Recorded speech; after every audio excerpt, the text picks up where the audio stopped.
pero como que no me quedó muy claro. ¿Lo podría como explicar un poquito? Bueno, en la médula ósea están varios compartimentos. Dentro de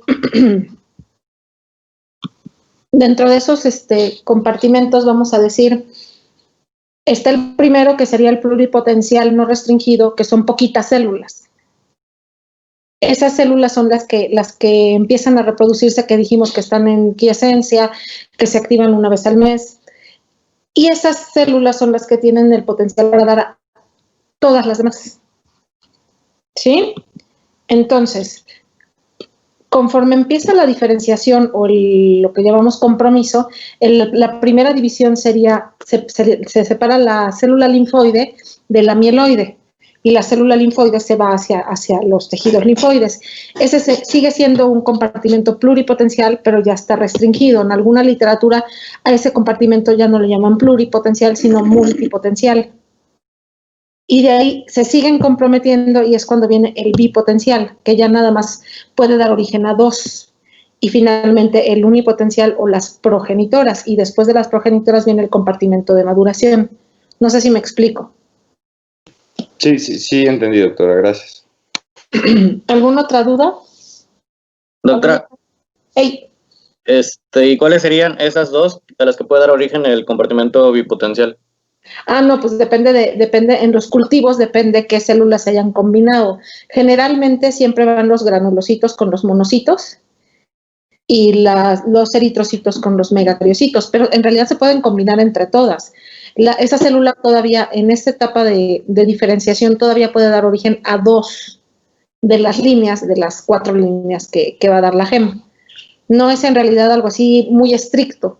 Lo decimos así para que sea fácil de entender, pero en realidad se pueden combinar como quieran. Gracias, doctora. De nada. ¿Alguna otra pregunta? Doctora, entonces se podría decir que las no restringidas dan lugar a las restringidas. Es que bueno, eso no lo entendí muy bien. No es tanto que den, sino que se diferencian. O sea, la pluripotencial restringida va a ser no restringida. O sea, esa célula todavía tiene el potencial biológico de dar todas las líneas celulares de la sangre. Cuando ya se vuelve restringida es dependiendo del microambiente. Entonces, esas células, no todas, se van a diferenciar. Una se puede ir a la línea linfoide y la otra se convierte en la GEM. La GEM se queda en la médula ósea y la línea linfoide también puede haber en la médula ósea, pero en general no. Se van al timo, al vaso, a los ganglios, al MALT, a todo el tejido linfoide que tenemos en todo el cuerpo. Entonces, en realidad, lo que va pasando con las células es que se van diferenciando. Y eso va a restringir el potencial. ¿Sí? Sí. Sí, gracias. ¿Alguien tiene alguna otra duda? ¿No? Entonces, ok, vamos a pasar a ya la parte, vamos a llamarle más aburrida, ¿no? Que es las citocinas.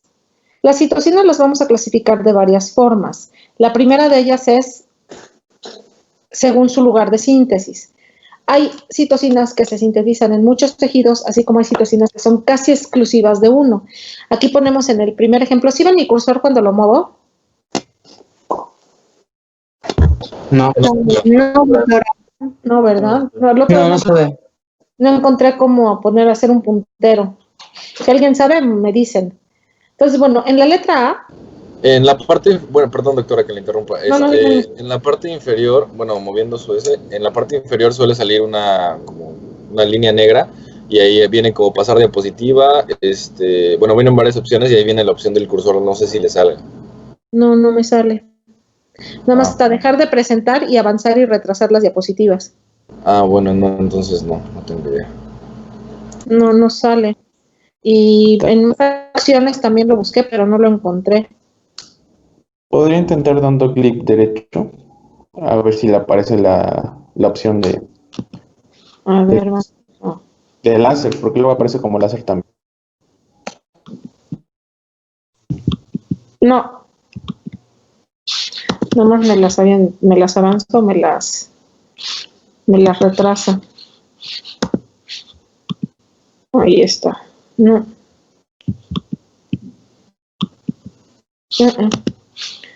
Ok, pues vamos a seguir así, vamos a tratar de averiguarlo. Entonces les decía, hay citocinas que solamente se van a producir en un sitio. Aquí el ejemplo es en el A. La eritropoyetina se sintetiza casi exclusivamente en el tejido renal. Entonces, hay un poquito que se produce en el hígado, pero la mayor parte de la citocina se produce a nivel renal. Y hay otros, que es el ejemplo B, que es el factor estimulante. Este es factor S de estimular, en inglés, y crecimiento o colonias, lo traducen de las dos formas, de granulocitos y monocitos, ¿sí? Este se va a sintetizar en diferentes tejidos. Este también se le llama pluripoyetina porque va a estimular a todas las líneas celulares. Ahorita lo vamos a ver. Entonces, si ocupo granulocitos y monocitos en el pulmón tiene la capacidad de producirlo y así en muchos tejidos. Y el tercer ejemplo, que es el factor estimulante de crecimiento de monocitos o macrofágico, es un factor humoral. ¿Sí? Se produce también en muchos tejidos y se libera por la membrana del estroma celular de forma local. Entonces, se comporta como un factor humoral. Eso es en cuanto al lugar de síntesis. ¿Sí? Que puede ser un órgano o multiorgánico. El siguiente ejemplo es dependiendo del tipo de acción. Nuevamente, hay citocinas que están completamente limitadas a un linaje. El mejor ejemplo nuevamente es la eritropoyetina. La eritropoyetina, como su nombre lo dice, va a estimular a la serie eritroide. Les pregunto, ¿qué le pasa a los pacientes que tienen insuficiencia renal en cuanto a la hematopoiesis? O en cuanto a la biometría hemática, si quieren verlo así. Se ve disminuida. Exactamente, les da anemia, ¿no? ¿Por qué? Porque el riñón deja de producir eritropoyetina, pero no se le bajan las plaquetas, tampoco se afecta a la línea blanca, solamente el eritroide, porque la eritropoyetina está limitada a ese linaje. ¿Sí? El ejemplo B nuevamente es acción en varios linajes y vuelven a poner el factor estimulante de colonias de granulocitos y monocitos. Sí, ese actúa en todas las líneas y se va concatenando. Por ejemplo, es el factor de crecimiento, el factor estimulante de crecimiento de granulocitos y monocitos con la eritropoyetina estimula la eritropoiesis. Si se combina con el factor estimulante de colonias de granulocitos, estimula los granulocitos y así dependiendo de con quién se junte. Y luego tenemos otro que es en diferentes etapas, es decir, son acción concatenada o conjunta. En el ejemplo C, tenemos al factor estimulante de célula tallo, o sea, de stem cell, por eso es ese, factor de crecimiento de célula tallo y la eritropoyetina. Primero entra el de célula tallo y después entra la eritropoyetina. Si no hay uno, no puede entrar el que sigue. ¿Sí me explico? ¿Dudas hasta aquí? ¿Podría repetir cuál dijo que era el B? El B es el que actúa sobre varios linajes. O sea, el factor estimulante de crecimiento de granulocitos y monocitos no solamente actúa sobre los granulocitos y monocitos, sino sobre todos los linajes. Por eso es que es otro tipo de acción al de la eritropoyetina, por ejemplo. Ahorita vamos a ver en los ejemplos que siguen, vamos a ver cómo actúa el factor estimulante de crecimiento GM. ¿Sí me expliqué? Gracias, doctora. Sí. Ok, entonces eso es cuanto a su tipo de acción. Y la misma citocina, aquí les ponen de ejemplo el factor estimulante de crecimiento o de colonias de granulocitos, va a tener, es una citocina que va a tener muchas funciones. Este lo podemos ir a comprar a la farmacia, es el filgrastim. Este estimula la función de los neutrófilos, induce la maduración, la diferenciación, proliferación y supervivencia. ¿Sí? Entonces, la acción es multipotencial. Y bueno, aquí tenemos otra vez la hematopoiesis, como decíamos, aquí tenemos la célula pluripotencial. ¿Esta cuál sería? La segunda, la verde con, no es que se me olvida que no ven mi flecha, la verde con núcleo azul, verde clarito con núcleo azul que está arriba, después de la pluripotencial. Multipotencial. Podemos decir multipotencial o pluripotencial restringida. ¿Y cómo le llamamos además de mieloide? ¿Qué otro nombre les dije que tenía? GEM. La GEM, exactamente, esta es la GEM. G de granulocitos, E de eritrocitos, Y luego las 2Ms, que son de megacariocitos y de monocitos. Y aquí está la linfoide que da linfocitos B, linfocitos T, y aquí les faltaron los natural killer. Sí, y aquí tenemos ejemplos de citocinas que actúan en diferentes niveles. Ahorita las vamos a ir viendo poco a poco. ¿Sí? Acá abajo que no se ve están los CDs. Esta célula pluripotencial, acuérdense que va a tener el CD117, que también le llaman c-KIT, y el CD34. Una vez que se convierte, adquiere el CD33 y aquí tiene el HLA-DR y luego van adquiriendo otros que vamos a ir viendo más adelante. ¿Sí? ¿No tienen dudas hasta aquí? Ok. No, todo bien. Entonces, aquí vienen una serie de, otra vez ya apareció, todos quiten eso, gracias. Aquí vienen una serie de tablas, muchas tablas. Como les dije, me niego a leerles las tablas. Las primeras tablas nos van a hablar sobre el nombre de la citocina, cómo la abreviamos generalmente, si tiene algún sinónimo y dónde se sintetiza. Entonces vamos a ver que la eritropoyetina ya sabemos que la abreviamos EPO y la sintetiza sobre todo el 95% de ella, el riñón. La trombopoyetina se sintetiza por el riñón y el hígado. Por eso es que esa no afecta y obviamente su nombre lo dice, va hacia las plaquetas. El factor estimulante de colonias macrofágico o de monocitos también le llaman. Antes era el FEC1 y lo sintetizan los monocitos. Si se fijan, todos los factores de crecimiento, factor estimulante de crecimiento o factor estimulante de colonias, las dos formas son correctas. Está el M, el GM y el G. Los tres van a ser sintetizados por monocitos, células endoteliales y fibroblastos. En algunos también osteoblastos. ¿Sí? Y lo sintetizan generalmente ya sea ahí localmente o en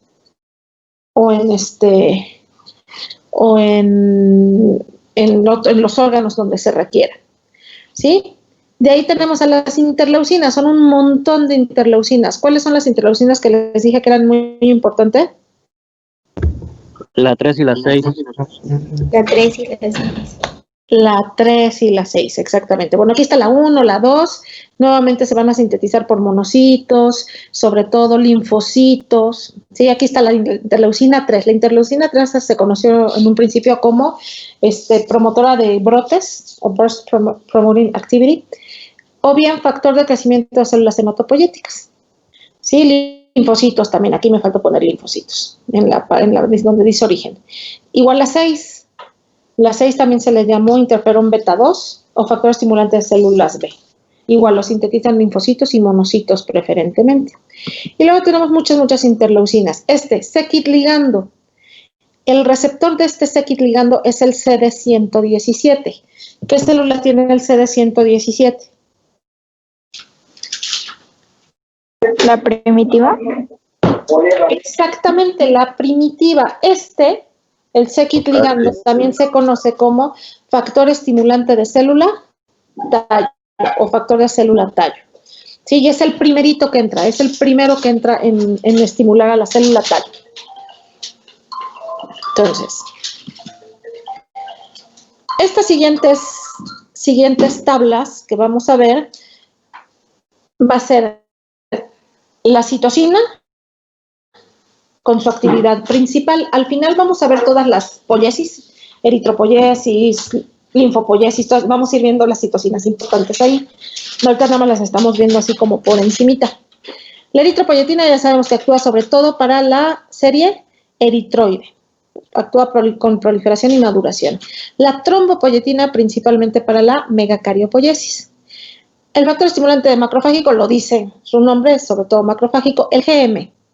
Este es muy interesante. El GM es el que se llamaba pluripoyetina y permite el crecimiento tanto de colonias de granulocitos y macrófagos, pero junto con la eritropoyetina estimula colonias eritroides, junto con la trombopoyetina estimula las plaquetas. Por eso decimos que actúa desde muy temprano. Ahorita vamos a ver. Factor estimulante de colonias de granulocitos, ¿no? Las interleucinas no les vamos a hablar mucho de ellas porque sobre todo son para linfocitos. Algunas son importantes para la serie mieloide, como es la interleucina 5, que es para las colonias de los eosinófilos. La interleucina 3 y la 6 ya habíamos dicho, ¿no? Estimula células comprometidas de todas las líneas. multilíneas mieloide junto con la 6. Aquí coestimula células formadoras de colonias muy primitivas junto con la 3. Acuérdense, la 3 y la 6 estimulan la diferenciación. Seguimos con más interleucinas que son para linfocitos B y T, la interleucina 10 también linfocitos B. Y bueno, el c-Kit ligando, otra vez, el c-Kit ligando tiene acción sinérgica con todas las citocinas, insisto, es el primero que entra. ¿Sí? Fíjense cuántas interleucinas son. Sobre todo si vamos leyendo la tabla o la van leyendo después con más calma, vamos a ver que todas inducen los crecimientos de linfocitos T, natural killer, linfocitos B. ¿Sí? La 17 estimula a los macrófagos también. Entonces, como no nos tardaríamos mucho tiempo en leer estas diapositivas, las tienen que revisar ustedes. ¿Sí? Y estas a muchas personas no les gusta. Para mí estas tablas que siguen me gustan mucho más, porque me dicen precisamente dónde actúan. Aquí tengo la primera, la unidad formadora de colonia de blastos o linfomieloide, que es la primerita, es la pluripotencial no restringida. El más importante para ella es el ligando de c-Kit, que es el factor estimulante de célula tallo. La trombopoyetina desde este momento entra. Ahí está la interleucina 3 y 6. ¿Sí? Luego ya viene la primera parte de la división, que es la GEM y la linfoide, que son las siguientes dos. Y nuevamente tenemos al c-Kit. Y ya entra en la GEM el de granulocitos y monocitos, que es el que estimula todas las líneas, ¿no? Interleucina 3, 4, 11. Nos vamos a olvidar tantito de los linfocitos, nos vamos a una bipotencial que es la GM, la estimula la GM. Fíjense, vean para abajo, todas son c-Kit, hasta la de eosinófilos que no lo puse. Si nos vamos a buscar la unidad formadora de colonias eritroide, ahí está la eritropoyetina. La de los monocitos está el FEC-GM y el FEC-M, la de los granulocitos, el FEC-G sobre todo. Para los megacariocitos, los dos, la trombopoyetina, los basófilos, la 10 y la 11, los eosinófilos, además del GM, la 5. Sí, ahorita no me voy a meter con linfocitos. Y seguimos con el proeritroblasto, que ya lo vamos a ver, que es sobre todo la eritropoyetina. Ahí están los linfocitos con sus interleucinas. Y las diferentes granulocitos, sobre todo son los factores estimulantes de granulocitos, y acuérdense, para los eosinófilos es muy específica la 5. Y ahí están, bueno, los linfocitos también. Sí, ahorita vamos a amarrar al final esto con las citocinas más importantes para cada serie. No sé si existe alguna duda hasta aquí. No, doctora, gracias. No, doctora. ¿No? Ok. No se desesperen, después vamos a volver a repasar todo esto conforme vayan pasando los temas. Entonces, ya hablamos de todos los estimulantes. Ahorita todas las citocinas de las que hablamos son estimulantes. Decíamos, ¿qué pasa si hay solo estimulantes? En cualquier tema, en el que ustedes quieran. Pues ya no iban a quedar reservas para, o sea, que siguiera esa producción de células maduras, ¿no? De diferenciación. O va a haber un exceso de producto, ¿no? Si tengo mucho estimulante del tiroides, voy a tener muchas hormonas tiroideas. Si tengo muchos estimulantes de la hematopoiesis, entonces lo que voy a tener es leucocitosis, trombocitosis, eritrocitosis, ¿sí? Entonces siempre necesitamos la contraparte. Los factores inhibidores, en mi opinión, son mucho más fáciles, no son muchos y además todos actúan casi de la misma forma, entonces no es tan complicado. Sí, los factores inhibidores de la hematopoiesis son varias características importantes. La primera, su acción se va a centrar en mantener la masa celular hematopoyética, es decir, empiezan a actuar cuando ya la masa de células dentro de la médula es mucha, ¿no? 2. La mayor parte de ellos van a inhibir la fase mitótica celular de las células madre muy tempranas o muy primitivas o la célula madre pluripotencial. ¿Sí? Estos nunca jamás van a ser citotóxicos. ¿Qué significa citotóxicos?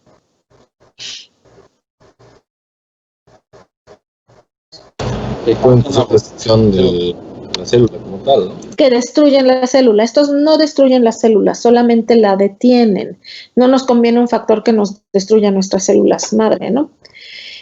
Previenen la pérdida de la célula madre protegen a la célula madre y a los progenitores tempranos hematopoyéticos, pero a los que ya están madurando los apura. Vamos a decir que hablando de la serie eritroide, está madurando ya para ser un eritrocito. ¿Qué va a pasar a esa célula cuando ya sea eritrocito o cuando sea un reticulocito? ¿A dónde va a ir? O cuando un neutrófilo se convierte en una banda, ¿a dónde tiene que ir? ¿Se queda en la médula? No, tiene que ir a sangre. Tiene que salirse a la sangre. Y si esas células que están madurando logran su maduración y se salen a la sangre, ¿qué va a pasar con la masa celular hematopoyética? ¿Va a disminuir o va a subir? ¿Va a disminuir?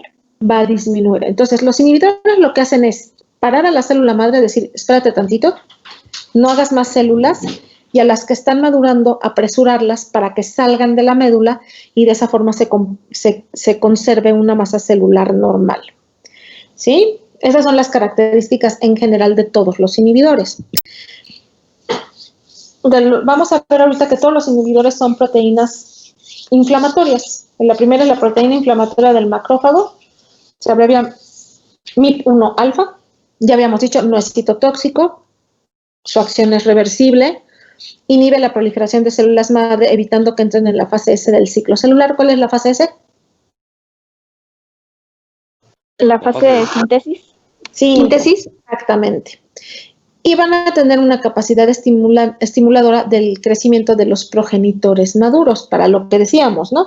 Que terminen su maduración y salgan de la médula. Otros dos citocinas inhibitorias que son las tres más importantes, hay más, ahorita las vamos a ver. El factor transformador de crecimiento beta, igual, inhibe la proliferación de progenitores precoces y estimula a los progenitores maduros. El factor de necrosis tumoral alfa, también lo mismo, ejerce una acción inhibitoria en los distintos progenitores hematopoyéticos y potencia la acción proliferativa de interleucina 3 y el GM para que las células terminen de madurar y salgan de la médula, las que ya están, como quien dice, pesadas. ¿Sí?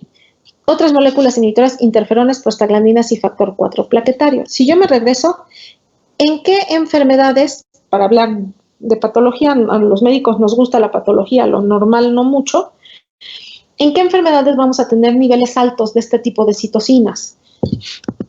De la proteína inflamatoria, del factor transformador de crecimiento, factor de necrosis tumoral, interferones. ¿En qué enfermedades? Oncológicas, ¿no? Una, oncológicas. ¿Qué otra? Autoinmunes. Autoinmunes, las que ve el reumatólogo, ¿no?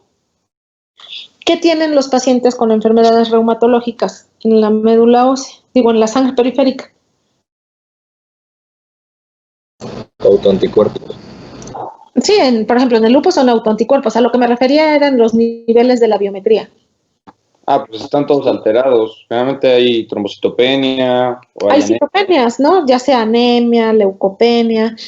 ¿Qué es lo que está pasando? El exceso de factores inhibidores hacen que la médula ósea deje de trabajar. Entonces, una vez que se controla, vamos a decir, el lupus, las citopenias mejoran. ¿Sí me explico? Esa es una también de las causas de las anemias de las enfermedades crónicas, todas estas citocinas que inhiben a la médula ósea. ¿Sí? ¿Vamos bien? Sí, doctor. Ok. Que como no los veo es muy desconcertante. Entonces, ahorita vamos a pasar ya a las poiesis, así que específicas. ¿Seguros? ¿No queda ninguna duda? Sí, doctora. ¿Cuál? ¿No? Seguro sí. Ok, eritropoiesis. ¿Qué les dije que estaba al centro del islote eritropoyético? ¿Un macrófago? Macrófago. Si ustedes ven, aquí está un poco junto y no es la mejor foto que hay, pero sí está muy bien, se ve muy bien. ¿Ven esta célula aquí redondita con el núcleo, justo en medio, con el núcleo como esponjosito? Como si fuera una esponja, que se le ven puntitos. Ese es un macrófago. Y los que están alrededor más pequeños, que se ven muy, muy oscuros, azul muy oscuro, o si quieren morado muy oscuro, esos son eritroblastos. Entonces, este es un islote eritroide, ¿sí? Ahorita sin el puntero va a estar difícil, tenemos que averiguar cómo sacar el puntero. Entonces, la serie eritropoyética, cuando nosotros hacemos un aspirado de médula ósea, contamos 100 células nucleadas, solamente células nucleadas. Entonces, ¿qué no cuento? Si no estoy contando células, puras células nucleadas. ¿Cuento eritrocitos? No, los eritrocitos. Los eritrocitos no cuentan. Voy a contar solamente los precursores de los eritrocitos que todavía tienen núcleo, que es la serie eritroblástica. Esta debe de contribuir entre un 30 a 35%. Hay literatura que se baja a 25 a 35% del total de las células nucleadas. Sí, el resto son generalmente de la serie mieloide. Tienen varias etapas madurativas, empezando por ya estamos hablando ahorita de la maduración, ¿ok? Empezando por el proeritroblasto, pasando por, es el proeritroblasto, luego el eritroblasto basófilo, el policromatófilo, el ortocromático, el reticulocito y el eritrocito. Son 6 fases madurativas, ¿sí? Entonces, si ustedes se fijan aquí en el esquema de la parte de abajo, la primera célula dice ahí, célula progenitora pluripotente. ¿Sí la ven? La primera. Sí, doctora. Esa sería la pluripotencial. Si ustedes ven una flechita para abajo, dice neutrófilos, monocitos, megacarocitos, linfocitos, es la no restringida. ¿Sí? La flecha que va hacia arriba está cortada. ¿Ya la vieron? Eso que está cortado significa que se saltaron varios pasos se saltaron todos los pasos hasta la unipotencial o progenitora, que es el brote y la colonia, la unidad formadora de colonias o unidad formadora de brotes eritroides, que son los siguientes 2 cuadritos. ¿Sí los ven? Arriba dice BFUE y CFUE. Sí, doctora. Posteriormente, esas dos, si ustedes se fijan en las curvas que están en la parte de abajo, la primera curva dice respuesta a la eritropoyetina. Entonces, cuando la serie eritroide tiene mayor respuesta a la eritropoyetina es cuando es una unidad formadora de colonias de eritroide, cuando es proeritroblasto, luego ya poco a poco va bajando conforme las siguientes etapas madurativas, hasta que el reticulocito y el eritrocito no tienen nada de respuesta ya a la eritropoyetina. La siguiente curva que dice acumulación de RNA mensajero de globina y acumulación de hemoglobina empieza ya más adelante. O sea, primero la eritropoyetina activa los genes y luego, ya que están listos los genes, se empieza a sintetizar la hemoglobina. ¿Sí? A los eritroblastos también les llaman normoblastos, ¿está correcto? ¿Sí? Eritroblastos son normoblastos. Luego el reticulocito y el eritrocito. Todo este proceso, desde que es proeritroblasto hasta que es reticulocito, en promedio tarda 3 a 4 días, algunos dicen hasta 7. ¿Sí? Entonces, ¿dudas de esta? No, ¿o sí? No, doctora. Ok, esta es otra forma de verlo. Igual, el primer cuadro negro que tiene 3 células dice célula madre pluripotente. Nos saltamos todas hasta las progenitoras. En el brote va a haber de 11 a 12 divisiones, en la colonia va a haber 2 a 3 divisiones. Acuérdense que esta es donde empieza más la respuesta a la eritropoyetina y está la EPO, ¿sí? Luego viene, de la parte de abajo nos vamos a olvidar, nos vamos a ver la parte de arriba, donde dice eritroblasto basófilo, policromatófilo, luego hay una rayita punteada y está el ortocromático. ¿Sí, ya la vieron? En la parte de arriba. Sí, doctora. Esto significa que entre el proeritroblasto y el eritroblasto policromatófilo hay 4 divisiones celulares, es decir, hace 4 veces mitosis. Pero el ortocromático ya no. El ortocromático ya solamente madura. Sí, si yo les pregunto, ¿en qué etapa madurativa se pierde la capacidad para hacer mitosis? ¿Qué me contestan? ¿Por eritroblasto? ¿Esto? El proeritroblasto todavía puede. Más bien la pregunta más clara sería, ¿cuál es el que ya no puede hacer mitosis? A partir del ortocromático. Exacto. Y si yo les pregunto, ¿cuál es el último que todavía puede? Entonces sí es el proeritroblasto. Perdón, el policromático. Policromático o policromatófilo, también los dos. Ahorita vamos a ver por qué les llaman así, porque esos nombres están raros. Ahorita vamos a ver por qué. Sí, el eritrocito vive 120 días. En la parte de hasta abajo viene que desde el proeritroblasto hasta el eritroblasto, y bueno, hasta el reticulocito, porque al final ya perdió su núcleo, esto tarda 5 días. ¿Sí? ¿Ya vieron abajo? Entonces, Sí, doctora. y vamos a conocerlos de cerquita. Este es un proeritroblasto. Yo les pregunto a todos, casi siempre todos saben esto, ¿cuánto mide un eritrocito? Me voy a ir para atrás y no me contestan. ¿No? ¿Cuánto vive un eritrocito? 120 días. Digo, ¿cuánto mide? No vive, perdón, mide. En el microscopio. 7 a 10 micrómetros. 7 a 10 micras, exactamente, 7 a 10 micrómetros o micras. Entonces, esta célula, comparada con esas 7 micras, es una célula grande. ¿Sí? Este es el primer la primer estadio madurativo o etapa madurativa en el que yo digo, ah, mira, este es de la serie eritroide. Mide de 20 a 25 micras. Su núcleo es el morado, como rosa mexicano, vamos a decir. El núcleo es redondo, va a tener nucleolos, que es lo que me gustaría poder señalárselos, pero no puedo. Es lo que se ve como un hoyito en el núcleo. Si ustedes se fijan en este núcleo, hablamos de una cromatina laxa. ¿Dónde está la luz en el microscopio? Vean un microscopio en su cabeza. ¿Dónde está la fuente de luz? Ustedes ponen la laminilla y está abajo o está arriba. Abajo. Está abajo. Abajo. Esos puntitos blancos que se ven ahí es la luz que está pasando a través del núcleo. Como la cromatina está laxa y está así como separada, por eso permite el paso de la luz. Sí, entonces, esta es una cromatina inmadura, una cromatina laxa. Ahorita vamos a ir a ver cómo se va apretando. ¿Sí? Esta célula tiene que pasar de medir 20 a 25 micras a medir 7.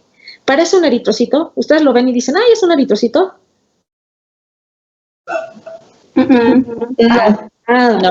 ¿No? Fíjense todo lo que tiene que madurar. Ahorita lo vamos a ver madurar. Aquí en esta etapa se dan 2 a 4 precursores de eritroblastos basófilos, que es la etapa madurativa que sigue. ¿Cambió la célula? Sí, se ve diferente. Se ve diferente. ¿Qué le pasó al núcleo? Bueno, para empezar, toda la célula se hizo más pequeña. Más pequeña, exactamente. Ella mide de 16 a 18. Sigue siendo el núcleo muy grande. El núcleo sigue casi ocupando toda la célula, si ustedes se fijan. Pero la cromatina, ¿qué pasó? ¿Se sigue viendo la luz así atravesar fácilmente? Está más condensado. No, ya no. Se condensó, ¿no? Sí, exactamente. Ya no tiene nucleolo digo, ya no tiene nucleolo. Sí, entonces el núcleo está condensado, se desaparecen los nucleolos. El citoplasma sigue siendo basófilo, que dicen que es azul. Ahí está, basófilo. Y en este todavía no hay hemoglobina. Por eso es que el citoplasma está de ese color. Aquí hay 2 mitosis, dicen eritroblasto basófilo tipo 1 y tipo 2, que son prácticamente iguales, ¿no? Pero aquí hay 2 mitosis. El basófilo se convierte en un policromatófilo. ¿Qué pasó nuevamente con la célula? Se hizo de menor tamaño otra vez. Nuevamente está más pequeña, ¿sí? ¿Y el núcleo? Se redondeó y se hizo más pequeño. Se condensó más. El término correcto es picnótico. O sea, se está haciendo pequeñito, está condensándose tanto que está haciendo chiquito, chiquito, chiquito. O sea, en realidad ese núcleo, ¿qué va a pasar con él? Va a desaparecer. Se va a perder, ¿no? No tanto que desaparezca, sino más bien se pierde, se sale y se lo comen los macrófagos, ¿no? Uno de los cambios más importantes en esta célula es el citoplasma. Si ustedes se fijan en la parte de abajo, como a eso de las 7, viéndolo como un reloj, hay una zona del citoplasma que está más clara. ¿Sí la ven? Sí, doctora. Esa zona que está más clara se parece el color a las células que están al lado de ese eritroblasto. Esas células que están al lado son eritrocitos. En esta etapa se inicia la síntesis de hemoglobina y el citoplasma va cambiando de color, por eso es que se le llama policromatófilo. ¿Sí? o policromático, también pueden decir, o sea, tiene muchos colores. Y esto se debe a la síntesis de hemoglobina, y este es el último estado o estadio o etapa que tiene capacidad mitótica. Después del policromatófilo viene el ortocromático, que este no es un ortocromático muy bonito, tengo que buscar uno más. Normalmente el núcleo está un poquito más chiquito, la célula está un poco más pequeña, ¿sí? El citoplasma ya es más rosado o rojo, si quieren verlo así, como por la hemoglobina. Si yo hago una tinción de hemosiderina, que se llama tinción de Pearls, ahí le falta una S. ¿Qué es la hemosiderina? ¿Sí saben qué es la hemosiderina?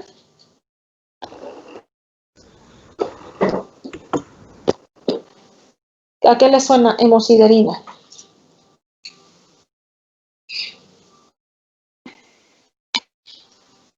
¿No? ¿Qué se necesita para sintetizar hemoglobina? Hierro. Hierro. La hemosiderina son los depósitos de hierro. Primero es ferritina, luego se convierte en hemosiderina. Entonces, si yo hago una tinción de hemosiderina en esta etapa, el 20 al 25% de ellos ya van a tener hierro guardado para hacer la hemoglobina. Tras madurar esta etapa, el ortocromático expulsa el núcleo que es fagocitado por el sistema fagocítico mononuclear de la médula ósea y se convierte en el siempre olvidado reticulocito. ¿Sí? El reticulocito ya es una célula anucleada, es muy importante, nos va a servir muchísimo para poder clasificar las anemias. Normalmente residentes, y cuando estaba yo en San Alejandro, que eran los internos, les preguntaba yo, ¿qué tipo de anemia tiene el paciente? Lo primero que me contestaban era aguda o crónica, cosa que no me sirve mucho. Los reticulocitos nos sirven para dividir las anemias en dos grandes grupos que nos resuelve la vida. ¿Alguien sabe cuáles son esos dos grandes grupos? ¿Normocrómica? Perdón, otra vez. ¿Normocítica y normocrómica? No, ese es el volumen corporal, ese es la biomecánica. Ah, sí, perdón, no, sí. Pero sí, Regenerativa y arregenerativa. Regenerativa y arregenerativa, exactamente.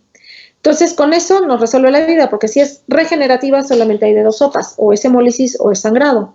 Cuando es arregenerativa, entonces hay que rascarle un poquito más. Sí, la forma de ver los reticulocitos es con una tinción especial que se llama azul de crecilo, que nos permite ver las sustancias ribosómicas reticuladas, que son las que se ven ahí en el eritrocito que tiene la flecha roja, se ven ahí como serpentinas. El reticulocito es más rechonchito que el eritrocito, no tiene palidez central, ¿sí? Conserva cierta vasofilia, vasofilia quiere decir que se ve azul, permanece en la médula ósea como reticulocito 48 horas, sale a la sangre periférica donde permanece como reticulocito las siguientes 24 horas. Entonces yo les pregunto esto, si alguno de ustedes lo agarro, le hago una biometría hemática, le pido reticulocitos y me los reportan en 0, ¿eso es normal?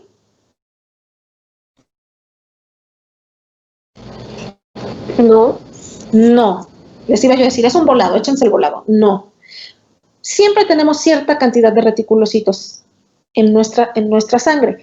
Si alguien tiene 0, ¿qué puedo yo inferir? ¿Un proceso autoinmune? No, al contrario, los autoinmunes. Al contrario, se está quedando corto. O sea, que está quedando corta la proliferación de eritrocitos, a lo mejor. Más que se está quedando corta, no se está produciendo. Si no hay reticulocitos, quiere decir que la médula ósea no está produciendo eritrocitos. Si eso sigue, el paciente va a tener anemia en determinado tiempo. ¿Sí? ¿Sí me explico? Sí, doctor. Sí, doctora. Normalmente las cosas, cuando nos están dando clases, nuestro cerebro rápidamente hace una clasificación que uno piensa que es correcta y dices, ¿esto me sirve o esto no me sirve? Esto pónganlo con las cosas que sí les sirven, para que no se les olviden, ¿no? El número de reticulocitos es útil para conocer la eficacia de la eritropoyesis, es decir, si la anemia es regenerativa o arregenerativa. Lo que decíamos, si no hay retis, no se están produciendo eritrocitos. Y cuando un paciente tiene una anemia carencial, ya sea por hierro, ácido fólico o B12, al inicio va a ser arregenerativa, no va a haber reticulocitos, pero si yo le doy tratamiento, ¿qué va a pasar en más o menos 5 días? Se va a volver ya tendría que tenerlo. regenerativa. Exactamente, se va a volver regenerativa y a veces un picote de 20% de reticulocitos, porque una vez que a la médula ósea le dan lo que necesita, o sea, lo que le hacía falta era hierro, ácido fólico B12, una vez que lo tiene, rápidamente empieza a hacer eritrocitos. Acuérdense que las etapas madurativas tardan alrededor de 5 días. Entonces, a los 5 a 7 días ya voy a tener un picote de retis, porque mi médula ósea está trabajando a marchas forzadas, ¿no? Porque va a haber mucha eritropoyetina. Doctora, ¿y hay una forma de que sí se estén produciendo estos reticulocitos, pero que no salgan a la periferia? ¿O definitivamente si no salen a la periferia quiere decir que no Si se no hay están reticulocitos en la periferia, quiere decir que no se están produciendo eritrocitos. Ah, perfecto. Por eso son tan útiles y normalmente se les olvida, ¿no? Aprendan la fácil, la aguda y crónica, que pues no me dice mucho que digamos. Luego vamos a ver muchas más clasificaciones de las anemias. Esto lo vamos a repasar, no se preocupen. Y finalmente llegamos al bonito disco bicóncavo, que es el eritrocito. Es el elemento forme maduro, mide 7 a 10 micras. Su función es el transporte, entre otras cosas, de oxígeno, de CO2, amortigua, hace varias cosas, ¿no? Su promedio de vida es 120 días y se caracteriza porque al verlo al microscopio le vamos a ver una palidez central. Esa palidez central es como es un disco bicóncavo, es donde se acercan las membranas y queda sin hemoglobina. Por eso se ve como una dona, ¿sí? Entonces, ahí están los eritrocitos. Entonces, en resumen, la eritropoyesis constituye del 25 al 35% de todas las células nucleadas de la médula ósea. Según va madurando las células, va disminuyendo el tamaño del núcleo, el citoplasma va de azul a rosa, el proceso tarda entre 4 y 7 días, dándose mitosis. ¿Hasta qué etapa? Policromático. El policromático. Hasta el policromático, exactamente. Muy bien. ¿Sí? Ahora, la estrella de la eritropoyesis, la citosina estrella de la eritropoyesis está muy fácil, es la eritropoyetina. ¿Sí? No parece que estimula la proliferación y diferenciación de las células progenitoras. Ahí está lo que hace la eritropoyetina. Reduce el tiempo de maduración celular, eleva la concentración de la hemoglobina, facilita la liberación de los reticulocitos. Ojo, facilita su liberación, no es que los estimule, sino como apura las etapas madurativas o reduce el tiempo de maduración, aumenta la salida de retis.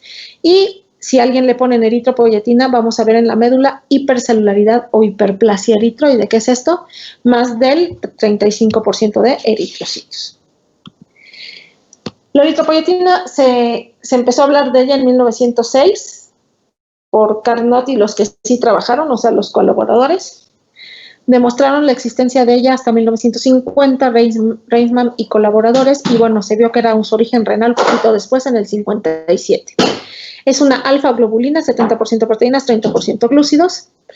Y bueno, para los que les gusta la bioquímica, pues vamos a hablar un poquito, ¿no? ¿De qué depende la síntesis de eritropoyetina? Bueno, ya dijimos, la produce el riñón. Entonces, en el riñón está el regulador, que es un factor inducible por hipoxia, ¿sí? Y es una hidrolasa. Entonces, ¿qué pasa cuando el riñón sensa que hay hipoxia, oxígeno bajo, va a aumentar la producción de la eritropoyetina? Sí, entonces, ¿cuál es el gatillo o cuál es el estímulo para que se sintetice eritropoyetina? La hipoxia. ¿Qué pasa si tenemos anemia? ¿Tendremos hipoxia?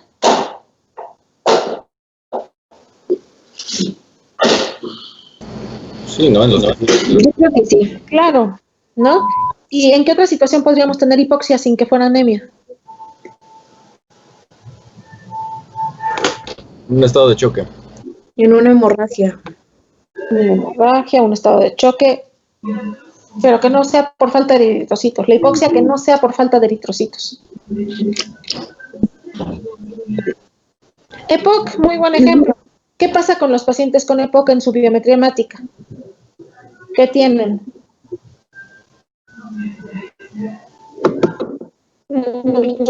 ¿Eritrocitos? Otra vez repíteme porque te cortaste. No sé si el término sea correcto, pero poliglobulia. Exactamente, poliglobulia, el término más correcto sería eritrocitosis, pero poliglobulia también se utiliza. Tienen poliglobulia, ¿no? Porque el riñón piensa que hay anemia y produce eritropoyetina, la médula se hace más eritrocitos y así se hace un círculo vicioso. ¿Sí? Entonces, a los pacientes con EPOC les ponemos oxígeno, les baja la hemoglobina. Entonces, la eritropoyetina tiene que estar en un equilibrio. El aporte de oxígeno a los tejidos tiene que ser normal y la necesidad de los tejidos también tiene que ser normal. ¿Sí? ¿En qué situaciones disminuye la producción de eritropoyetina? Bueno, cuando hay estados de hiperoxemia o hiperoxia, es decir, cuando el aporte de oxígeno a los tejidos está aumentado. Sí, por ejemplo, las gentes que les gusta meterse a las cámaras hiperbáricas, por ejemplo. ¿Sí? Otra situación en la que puede bajar el nivel de eritropoyetina es que disminuyan las necesidades de los tejidos. Nuestro metabolismo, ¿cómo está cuando estamos en ayuno o en un hipotiroideo? ¿Cómo está nuestro metabolismo? Acelerado. Muy lento. Muy lento, exactamente. Cuando hay hipotiroidismo, los hipotiroideos son lentos, tienen bradilalia, bradixiquia, braditodo, ¿no?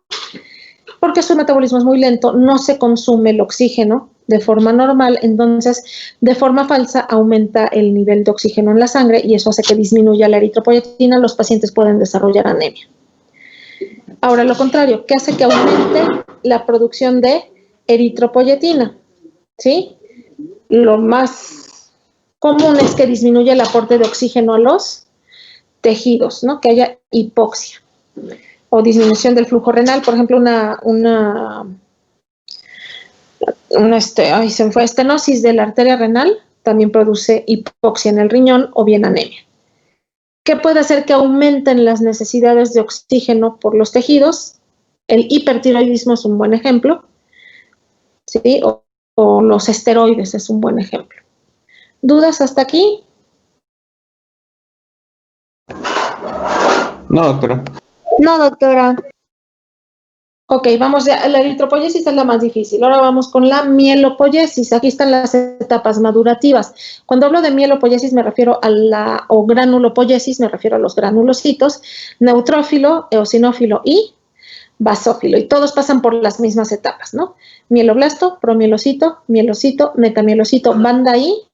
Segmentado, el neutrófilo se segmenta de 3 a 5 segmentos, el eosinófilo y el basófilo solamente 2. Entonces, igual, van en la médula ósea, la stem cell, la GM, la G, mieloblasto, promielocito, mielocito, metamielocito. Otra forma de decir banda se llama también callado, o también le llaman juvenil y segmentado. ¿Sí? Entonces, nuevamente, el mieloblasto. El mieloblasto es una célula inmadura que mide 15 a 20 micras. Su citoplasma tiene muy poquitos gránulos, ¿sí?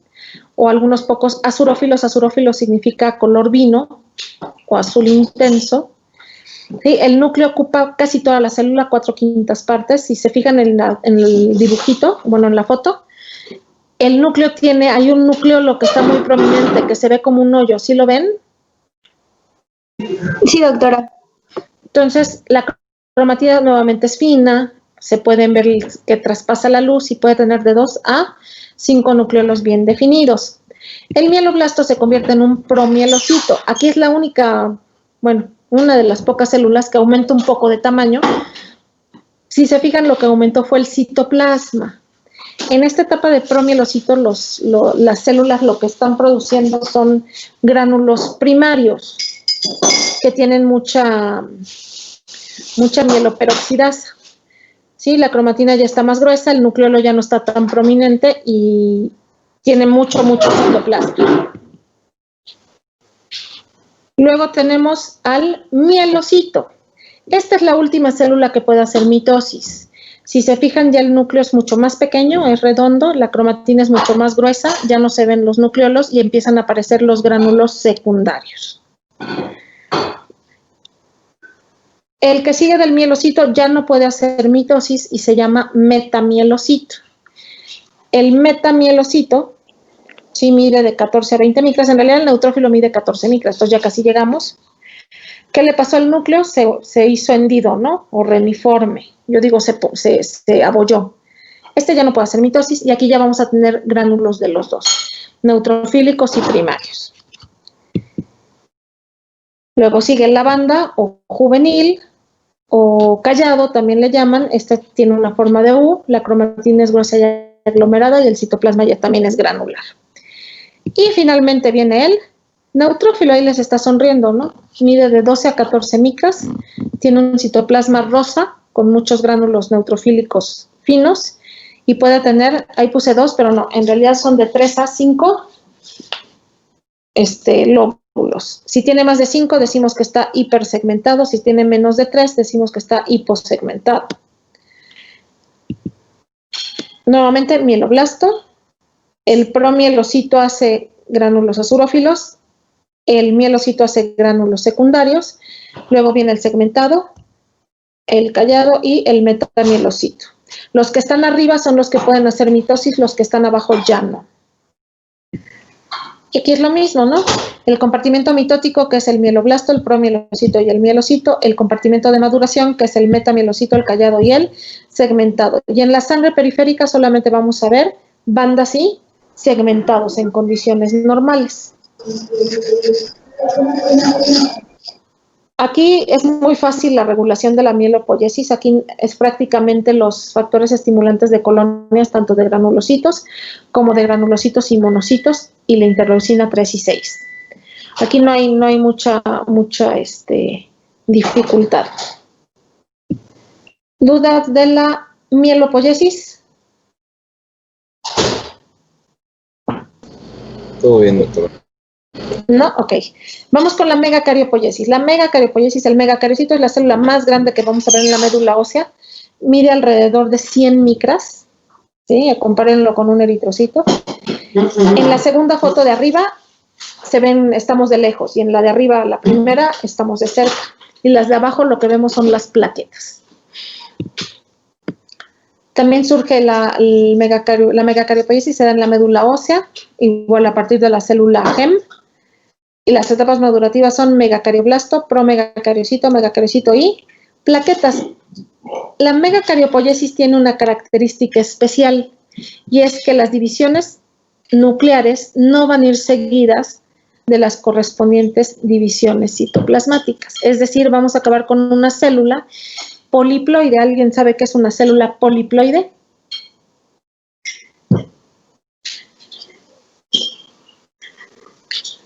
Poliploide, ¿qué significa?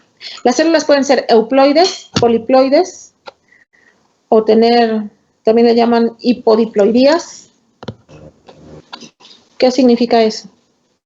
Poliploide significa que puede ir de 8N hasta 64N. O sea que tienes el número de divisiones de contenido. Exactamente. O sea, tiene muchos, para acabar pronto, tiene muchos cromosomas.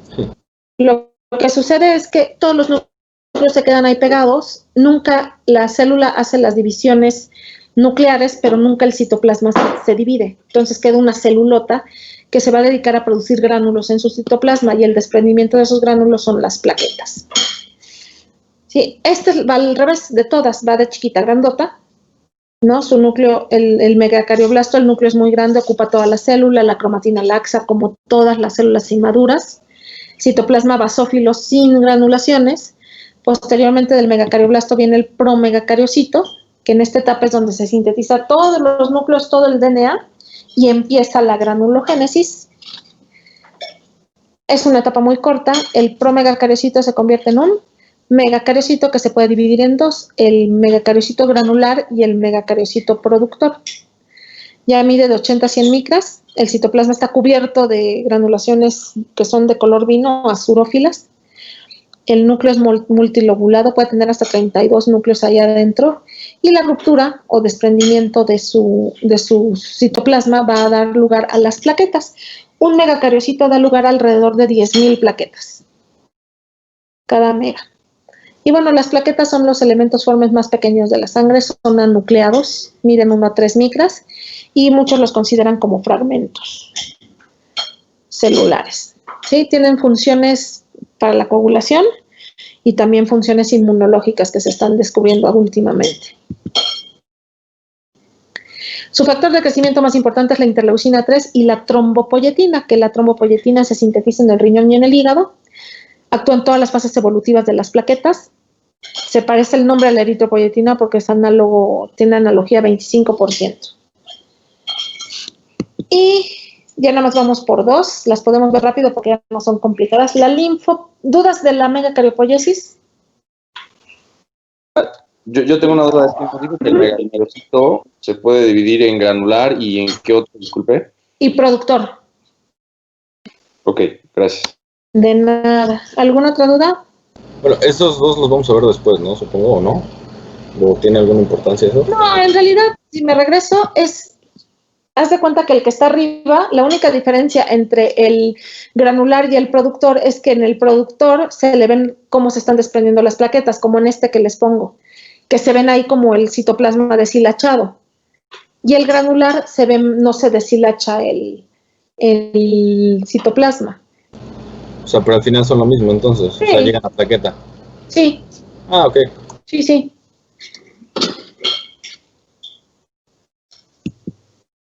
Ok, entonces la linfopoiesis, vamos a verla rápidamente, nada más para que conozcan las etapas madurativas. La linfopoiesis se desarrolla principalmente en los ganglios linfáticos, en los folículos linfoides del vaso, en lo que es el que está en las mucosas, que es el MALT, y en la médula ósea en pequeños folículos primarios. ¿Sí? La primera etapa madurativa de la linfopoiesis es el linfoblasto. Es una célula grande, mide 15 a 20 micras, igual esta es la que más tiene núcleo, casi no se ve el citoplasma.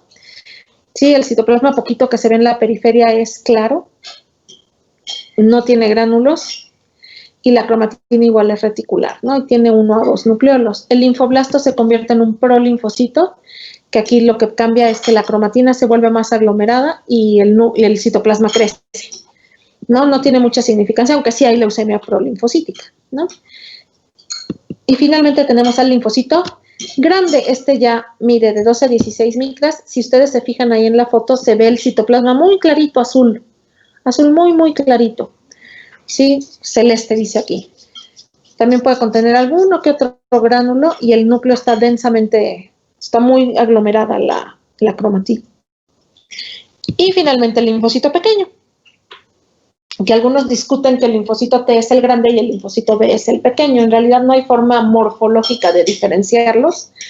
Este mide 9 a 12 micras, tiene un núcleo muy grande, citoplasma muy escaso y cromatina gruesa.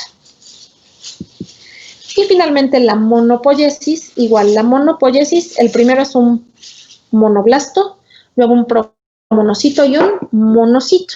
Cuando se meten los monocitos a los tejidos, ¿cómo se llaman? Macrófagos. Macrófagos. Y luego hay unos que se especializan muchísimo, ¿no? Y hasta cambian más de nombre. También se lleva a cabo principalmente en el vaso, en el tejido linfoide y en menor medida en la médula ósea. ¿Sí? El monoblasto es de las células más grandes, 18 a 22 micras, citoplasma claro, se ven muy bien los nucleolos, la cromatina es poco definida, ¿no? El promonocito, lo que sucede sobre todo es que ya empiezan a aparecer el citoplasma se vuelve más grisáceo, tiene algunos gránulos, puede tener lo que son vacuolas, que no es otra cosa más que la fagocitosis del mismo monocito. ¿Sí? El núcleo se empieza a plegar. Si ven una célula fea en la sangre, está fea, esa célula es un monocito. El núcleo agarra la forma que quiere, puede ser reniforme, puede ser lobulado, puede ser plegado. Sí, aquí la cromatina ya es muy gruesa, se basa en madejas o en riendas. El citoplasma se ve como vidrio esmerilado por las vacuolas de la fagocitosis y mide 15 a 18 micras. Y creo que esta es la última. Sí, esta es la última. ¿Dudas hasta aquí? ¿Cuál dijo que era antes del megacariocito? Es en el megacariocito es el megacariocito, el megacarioblasto, promegacariocito y luego megacariocito. Ah, ok, gracias. ¿Alguna otra duda que tengan?